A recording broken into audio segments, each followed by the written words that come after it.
Hello അസ്സലാമു അലൈക്കും. നമുക്കൊരു ചിക്കൻ ഇടിയപ്പ ബിരിയാണി ആക്കിയാലോ. അതിന് ഇടിയപ്പം, പിന്നെ ഉള്ളി, തക്കാളി, ചിക്കൻ, ക്യാരറ്റ്, പിന്നെ ഇഞ്ചി, വെളുത്തുള്ളി, പച്ചമുളക് പേസ്റ്റ് ആക്കുക. എന്നിട്ടൊരു പാത്രം എടുക്കുക, അതിൽ കുറച്ച് ഓയിലും ഗീയും ചേർക്കുക. പിന്നെ പട്ട, കറാമ്പ് അങ്ങനെയുള്ള മസാലകളും എടുത്തിടുക. ഞാൻ ഡിസ്ക്രിപ്ഷനിൽ കൊടുക്കാം. അതെല്ലാം ഒന്ന് ഇതാക്കി കഴിഞ്ഞ് കുറച്ച് ഉള്ളിയും ക്യാരറ്റും ഇട്ടിട്ട് നല്ലോണം വഴറ്റാം. വഴറ്റിയിട്ട് ഒരു സ്മെല്ല് പോകുമ്പോൾ കുറച്ച് ഉപ്പും കൂടി ഇടാം. അപ്പം നല്ലോണം ഉള്ളി എന്ത് ചെയ്യും, നല്ലോണം ഇതാവും, വഴന്ന് കിട്ടും. ചെമ്മീനിലാക്കിയാലാണ് കൂടുതൽ ടേസ്റ്റ്. ചിക്കനായിട്ടുണ്ട് ചിക്കനിലാക്കി ചിക്കൻ ചെറിയ ചെറിയ പീസുകളാക്കാം. തക്കാളി ഇടുക, പിന്നെ ഇഞ്ചി, വെളുത്തുള്ളി, പച്ചമുളക് പേസ്റ്റും ഇടുക. നല്ലോണം വഴറ്റാം. അപ്പോൾ നമുക്ക് ഇടിയപ്പം നമ്മൾ ഓൾറെഡി വേവിച്ച് ഒരു പാത്രത്തിലെടുത്ത് വെക്കാം. പിന്നെ ഒരു ചിക്കൻ എടുക്കുക.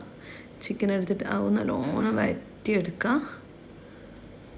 ഉപ്പ് ഇടുക, പിന്നെ 2 സ്പൂണ് മുളക് പൊടി ഇടുക, പിന്നെ കുറച്ച് എന്തിടുക, ചിക്കൻ മസാല ഇടുക, പിന്നെ കുറച്ച് ഗരം മസാല, കുറച്ച് കുരുമുളക് പൊടി ഇട്ട് ഒരു വിസിൽ അതിനുള്ള വെന്ത് കിട്ടും. നമ്മളെന്ത് ചെയ്യുക, ഇടിയപ്പം ചീക്കി എടുക്കുക, നുള്ളിപ്പറിച്ചെടുക്കുക. എന്നിട്ട് മസാലയും ഇട്ട് മിക്സ് ചെയ്തിട്ട് നല്ല വൃത്തിക്ക് നല്ലോണം മസാല ഇട്ട് മിക്സ് ചെയ്യാം. എന്നിട്ട് അതൊരു 5 മിനിറ്റ് പൊത്തി വെക്കാം ഗ്യാസിൽ. അപ്പോഴത്തേക്കായി. എല്ലാവരും ട്രൈ ചെയ്യാം.